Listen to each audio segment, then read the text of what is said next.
안녕하세요. 저는 심리치료사 박소미라고 하고요. 그리고 학부를 청소년 지도학을 전공했고 석사학위로도 청소년 지도학이랑 상담 심리를 전공을 하고 지금은 청년들을 위주로 만나는 심리치료사로 활동하고 있습니다.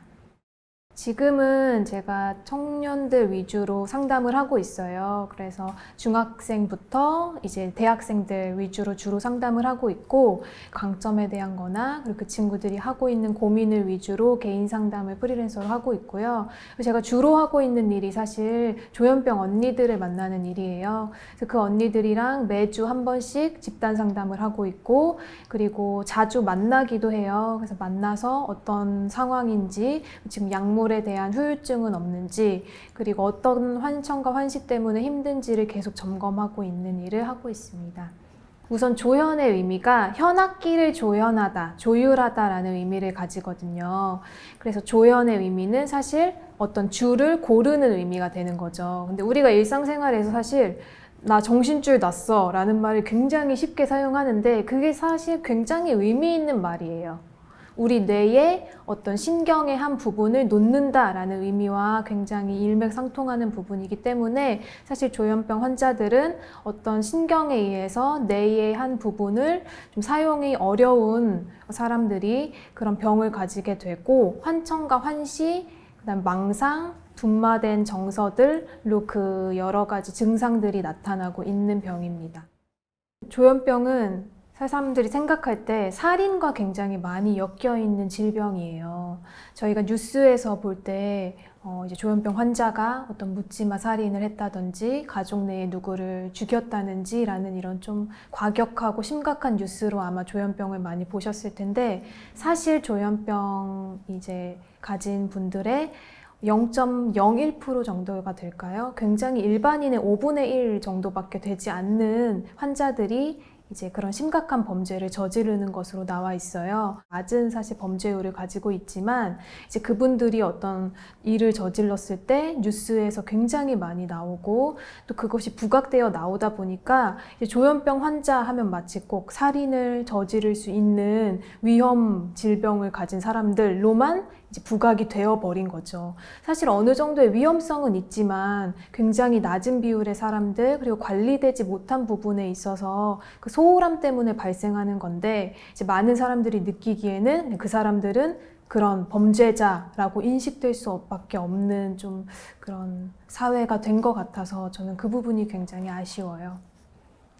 제가 언니들을 만나게 된 계기는 굉장히 우연한 만남이었어요. 그래서 언니들이랑 사실 같은 교회를 다녔는데 그 중에 이제 한 명 언니와 제가 유독 친해지게 된 거죠. 근데 그 언니가 굉장히 저를 좋아해서 많이 따라다녔었어요. 늘 제 이름 부르고 저한테 달려오고 밥 먹자고 하고 계속 저를 따라다니던 저를 좋아하던 언니였는데 그 언니랑 어느 날 밥을 먹고 집에 가는 길에 자기의 비밀이라면서 뭔가를 슬쩍 고백을 해주더라고요. 근데 이제 그게 그 언니의 조현병이었던 거죠. 근데 저는 사실 조현병 환자를 처음 만나봤었어요. 그리고 그전에는 머릿속으로만 알던 병이었는데 이제 그런 환자를 직접 제 앞에서 보게 되니까 사실 굉장히 놀랬거든요. 근데 그 언니의 이야기를 듣고 또 그 언니가 어떻게 사는지 또 그 언니의 성품과 그런 것들을 제가 늘 공유하면서 아, 이거 되게 내가 알던 병이랑 느낌이 다르다라는 걸 굉장히 많이 느꼈고 제가 그 언니를 좀 본격적으로 뭔가 전화도 더 많이 하게 되고 챙겨주게 됐었죠. 그러다가 이제 그 언니가 저를 너무 많이 의지하게 된 거예요. 그래서 전화가 일주일에 한 번 오다가 이제는 일주일에 3번, 뭐 5번, 그리고 최대 하루에 10번씩 전화 왔던 적도 많았어요. 근데 이게 그냥 전화하면 상관이 없는데 자기가 우울할 때, 뭐 힘들 때 지금 나 자살 시도하려고 해. 나 좀 도와줘. 라는 그 위급한 전화가 저한테 계속 오다 보니까 저도 굉장히 힘들더라고요. 무슨 콜센터도 아니고 계속 늘 전화를 받을 수도 없는 거니까 제가 그 언니랑 이제 룰을 하나를 정했죠. 우리가 일주일에 한 번, 1시간만 통화를 할 거다. 그리고 그 시간에 우리가 집단 상담이라고 부를 거고, 그 시간에 언니의 후유증, 언니가 힘든 것들, 그리고 약을 먹고 부작용들까지 나한테 다 얘기를 해줘라. 그럼 내가 어느 정도는 언니를 좀 케어할 수 있도록 만들어 놓고 언니도 마음 편하게 살면 서로한테 좋지 않을까 해서 시작을 하게 됐어요. 근데 그러다 보니까 그 언니가 이제 조현병 환자 커뮤니티를 잘 알고 있더라고요. 그래서 조현병 관련 센터를 다니고 있었는데 마침 코로나 때문에 다 문을 닫았고, 그래서 그 언니들이 집에서만 생활을 하다 보니까 너무 심심하고 풀 데가 없었던 거죠. 그래서 저에게 이렇게 연락을 하게 됐어요. 그러다 보니까 한두 명 늘게 됐고, 그 공동체가 좀 이루어져서 그 사람들과 함께 어느새 1년이라는 시간 동안 이제 무료 집단 상담을 하게 됐습니다. 그 언니들이랑 겪은 에피소드들이 굉장히 많아요. 저한테 전화가 자주 오면 안 되거든요. 그게 저희의 약속이어서 늘 일주일에 한 번 집단 상담 시간에만 이야기를 해야 하는 룰이 있는데 종종 그거를 깨고 전화가 올 때가 있어요. 전화를 받았더니 그 언니가 이제 저한테 울면서 전화를 하는 거예요. 그래서 또 무슨 일인지 들어봤더니 자기가 지금 돈이 필요하다. 그래서 그거를 막 심각하게 얘기해서 저는 굉장히 많은 돈이 필요할 줄 알고 또 무슨 돈이 필요한 거지 하고 들었더니 21,000원이 필요하대요. 왜 필요한 건지 물어봤더니 지금 자기가 카페에서 딸기 쉐이크 먹은 외상값을 못 갚고 있다. 근데 자기가 이제 다음 달에 나라에서 돈이 20만 원이 들어오니까 그 돈이 들어오면 이제 너한테 갚겠다고 얘기를 한 거죠. 그래서 저는 사실 그 이야기를 듣고 제가 돈을 빌려줘야 되는지 아니면 빌려주지 말아야 되는지 고민을 많이 했어요. 근데 일단 제가 선택한 방법은 빌려주지 않고 그 언니 스스로 자기 딸기 쉐이크 값은 자기가 갚는 걸로 이야기를 했거든요. 근데 이런 일들이 사실 굉장히 많았어요.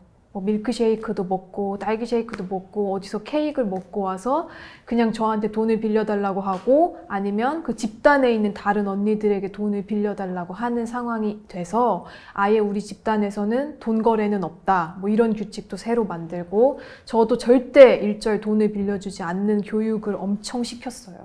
그러다 보니까 지금은 그런 일이 전혀 없어요. 근데 사실 이 일을 시작한 초창기에는 이러한 에피소드들 굉장히 좀 황당한 그리고 그냥 무료로 어디선가 뭘 먹고 와서 저한테 돈을 꾸는 일들이 굉장히 많았었죠. 저는 이런 에피소드들이 그 조현병 환자의 통제나 특히 자기조절력과 굉장히 관련이 깊다고 생각해요. 일단 이건 뇌의 질환인데 정확하게 나와진 거는 아니지만 확실히 조현병 환자들이 조절력이 상대적으로 부족하고 그리고 약을 너무나도 오래 먹은 만성 환자들이기 때문에 더더욱 뇌의 기능이 많이 부족할 때가 많아요. 그래서 조절하는 데 어려움을 겪고 있고 그거의 하나로 이제 이런 돈을 그냥 외상하고 그냥 심리치료사에게도 돈을 꾸고 이런 일들이 발생하는 거죠. 이제 언니들과의 에피소드에서 저는 좀 웃었던 게 언니를 실제로 만나러 제가 갔어요. 저희가 밥을 먹고 카페에 가는데 그 언니가 굉장히 좌불안석인 거예요. 극도의 막 불안을 느끼고 그리고 막 어떻게 할 줄을 모르고 손도 막 위에 올렸다가 내렸다가 너무 불안해하길래 무슨 일이 있냐 그랬더니 그제서야 이 조그마한 복주머니 같은 거를 차고 왔는데 그거를 막 이렇게 뒤적이기 시작하는 거예요. 제가 좀 유심히 봤죠. 근데 이렇게 뒤적이면서 엄청 조그마한 복주머니에서 이렇게 큰 그 핸드크림 선물 세트를 딱 꺼내놓는 거죠. 그리고 그 가장 큰 핸드크림을 제 앞에 내밀어서 저를 주는 거예요. 그래서 저는 나를 위해서 이걸 샀나 보다. 고마워하고 받으려고 보니까 그 언니 표정이 정말 안 좋더라고요. 그래서 물어봤죠. 왜 이렇게 표정이 안 좋냐고. 뭐 선물 안 주고 싶어서 그래? 이렇게 장난으로 물어봤는데 그 언니는 이거를 이제 자기가 사실은 훔쳤는데 지금 마음이 너무 괴로워서 너 하나 주려고 한다. 그러면 조금 마음이 편해질 것 같다. 얘기하면서 이제 저를 그 반을 준 거예요. 제가 그거를 보면서 일단은 정리를 했어요. 이 큰 거를 어떻게 이 작은 복주머니에서 훔칠 생각을 했으며 이거를 어디서 훔쳤냐를 이제 물어본 거죠. 근데 저를 기다리는 시간이 한 30분 정도 됐더라고요. 그러니까 미리 나와서 기다린 건데 그 30분 동안에 그 구경을 하려고 아이쇼핑을 하다가 통제력이 많이 부족한 상황이었겠죠. 그때는 또 초창기였으니까 그때 자기도 모르게 그 작은 가방에 이 큰 거를 이렇게 막 구겨 넣고 나온 거죠. 그래서 그런 상황들이 있을 때마다 제가 굉장히 곤란한 건 일단 제가 그 선물을 다 회수해요. 그리고 이걸 갖다 주러 가야 되는데 그때마다 너무 고민이 많았어요. 벤치에 혼자 앉아서 30분 동안 저도 머릿속에서 어떻게 말해야 되지 시뮬레이션 굴려가면서 고민한 다음에 가서 이제 조현병에 대한 이야기, 제 직업에 대한 이야기하고 이제 돌려드렸는데 그럴 때마다 참 이게 웃기기도 하거든요. 그 짧은 시간에 그 작은 가방 안에 이걸 이렇게 쑤셔 넣었다는 것도 웃기지만 한편으로는 그 통제할 수 없는 마음과 본인도 이걸 훔치고 나서 불안에 떨면서 죄책감 가지는 모습을 볼 때면 저도 굉장히 마음이 안타깝더라고요. 그래서 이런 일들이 사실 저희한테는 좀 비일비재해요. 그래서 그 언니들이랑 늘 도벽에 관한 것도 나누고 있고 그 중에 한 에피소드가 이제 그 핸드크림 사건인 거죠. 사실 저희 이 집단 상담 목표는 치료라기보다는 케어의 의미가 커요. 그래서 언니들이 가지고 있는 이 조현병이 언니들은 이미 20년 이상을 앓고 있는 환자들이기 때문에 굉장히 만성화되어 있어요. 그래서 약을 복용하고 자신의 감정을 계속해서 돌보고 스트레스를 관리하는 게 어떻게 보면 더 중요한 사람들인 거죠. 완전하게 병이 치유될 수 없는 상황에 있는 환자들이다 보니까 사실상 언니들과 제가 만나서는 주로 이제 병이 심화되지 않도록 관리하고 계속 기분을 조절하고 자기 조절력 향상할 수 있는 훈련을 굉장히 많이 해요. 그래서 자기 삶을 조금 더 행복하고 남들이랑 잘 어울려서 살 수 있는 훈련을 계속 하고 있고요.